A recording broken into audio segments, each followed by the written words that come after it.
C'est inscrit dans la loi. Vous m'avez vu me plaindre avec quel détail? Non, pas, soyez précis. Parce que vous parliez justement des gens qu'on arrête en cours de route, qui voyagent, qui ont été arrêtés. Mais c'est tout à fait normal. Donc, je vous demande parce que la vidéo-verbalisation, c'est ce que je disais tout à l'heure, c'est tout à fait le même problème. On prend de bonnes initiatives, mais on communique mal sur ces initiatives de sorte à ce que les citoyens s'adaptent à cela. Par rapport à la vidéo-verbalisation, on a 3 gros problèmes. D'accord. Le premier, c'est que le système même de message là, il est très défaillant. C'est-à-dire Tu es assis à la maison, tu ne bouges pas et puis tu reçois un message pour te dire que ta voiture a commis une infraction.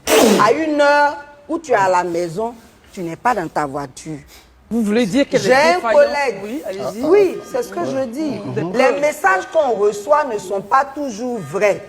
Donc, il faut déjà qu'on corrige cela. J'ai un collègue, attendez, laissez-moi finir. Vous m'avez posé une question. L'exemple et puis après. J'ai un collègue qui dit qu'on lui a envoyé un message. C'est quelqu'un qui a l'habitude de la vitesse. Mais le message dit qu'il n'a pas porté sa ceinture. Ce qui n'est pas vrai. Il s'en va, il demande à voir la vidéo. Sur la vidéo, il a porté sa ceinture. Mais on lui dit non, il faut payer quand même. Il y a un problème. Donc, le système de message là, il faut le corriger. Donc, premier point. Ensuite, on va avancer point par point. Est-ce que vous pensez que sur les 2 points, c'est vous et puis le collègue, est-ce que ce sont des exemples précis et patents qui pourraient faire changer les indicateurs? Parce que quand on donne des exemples, il faut avoir des chiffres un peu plus larges. S'il y a vous et que le collègue... Mais pour avoir des chiffres, il faut faire une étude. Oui. Nous, on constate... Vous sollicitez l'étude. Oui, pourquoi pas. Nous, on constate dans la pratique que c'est ce qu'on vit. Il y a des messages qui ne sont pas vrais.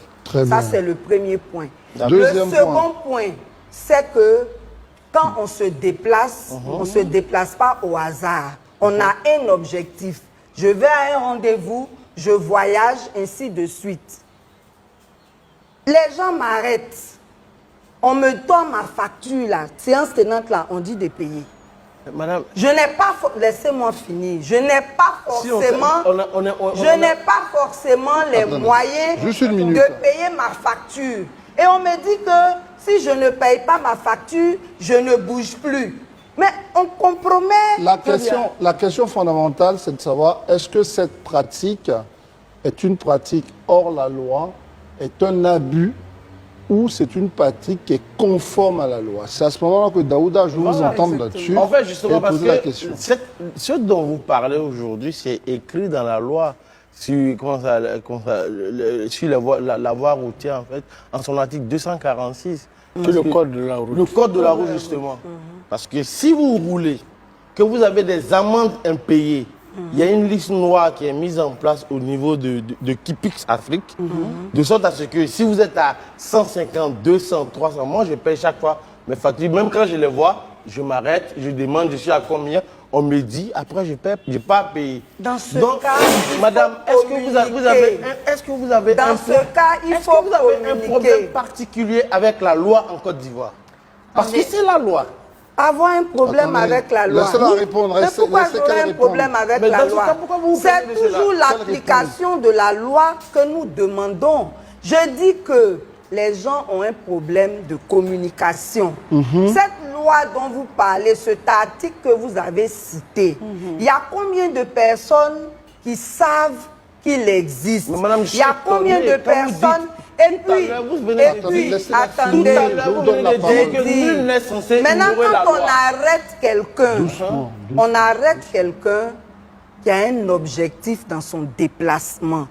Alors qu'on sait très bien que cette personne-là, elle va forcément aller faire sa visite technique.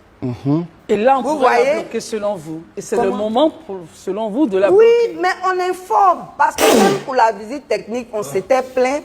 C'est à la fin du mois de décembre qu'on a décidé qu'il fallait forcément payer son amende ces amendes avant de faire la visite. Mais il n'y a pas eu de communication dessus. Là aussi, quand les gens sont arrivés là-bas, ils sont surpris.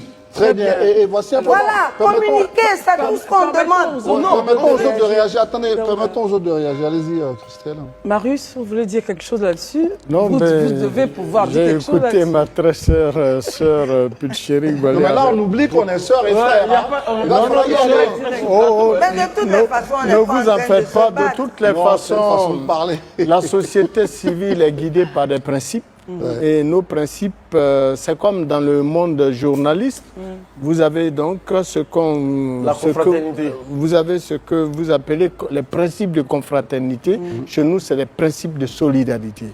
Et à la matière, ce qu'elle évoquait tantôt, relativement à la question de l'exportation du vivrier hors de nos frontières, qui a nécessité au niveau du gouvernement des prises de mesures, ont été suscités par les organisations de défense et de protection des intérêts des consommateurs. Je le dis de façon claire et distincte. Ce n'est pas de la volonté de l'État. Nous avons fait des constats du marché de la consommation. Depuis des années, à une certaine période de la consommation de l'année, nous constatons que certains produits de consommation, de grande consommation, tomates, piments, aubergines, bananes, venaient à manquer sur le marché. Très bien. Donc, je vous pose la question. Du coup, on a compris que ça manquait. La question, c'est est-ce que, comme elle, vous partagez l'avis selon lequel ça a été sans doute mal appliqué ou mal géré, sachant que ça vient de votre proposition. Est-ce que vous êtes sur ce même angle? Non. Relativement à l'application, je ne vois pas en quoi ça a été mal appliqué. Le gouvernement... Non, mais par la simple raison que ça a été une décision communiquée aux populations. De quelle manière? Pardon? Avec quel canal? Avec les médias que dispose l'État. Les médias d'État. Et en plus, sur les réseaux, et même si vous allez jusqu'à ce jour sur le site du ministère du Commerce, vous verrez bien ce communiqué. Mais au-delà de cet aspect des choses, il ne faut pas perdre de vue un certain nombre de situations que nous dénonçons nous-mêmes, organisations de la société civile, en matière de lutte contre la vie chère. On demande à l'État de faire beaucoup. On exige à l'État d'appliquer certaines mesures pour permettre, parce que dans le secteur du vivrier, vous n'ignorez pas qu'il y a un cartel qui règne et que, vous l'avez dit vous-même, peut-être sans le savoir, mais vous l'avez souligné sur le plateau en disant que des citoyens, qu'ils soient ivoiriens ou pas, financent la culture donc vivrière au point de récolter donc les productions issues de cette culture vers l'extérieur. Mais non, on ne produit pas pour l'envoyer à l'extérieur, on produit pour la consommation locale. Pour satisfaire le marché local. Si le marché local n'est pas satisfait, il est bien évident que le prix du vivrier grimpe. Et donc, c'est nous, organisations, on doit qui nous entendre notre invité, c'est important, ça concerne aussi la vie chère sur ça. Tout ce qui est ramassé, parce qu'elle a dit des choses, vous avez aussi dit des choses. Est-ce que c'est deux visions différentes de la façon dont on doit appliquer notamment les mesures sur la vie chère? Vous posez quel problème fondamental? C'est la communication? C'est quoi, au fond, pour qu'on puisse vous entendre au final sur le sujet? La vie chère, c'est vaste. Ah oui, ça. La vie chère, c'est vaste. Mais sur les éléments qui viennent donner. Oui, bon, comme vous avez généralisé, c'est pour ça que je le disais. Mais sinon, par rapport à ce qu'il vient de dire, le gouvernement n'a jamais dit que ça a été suscité par les organisations de consommateurs.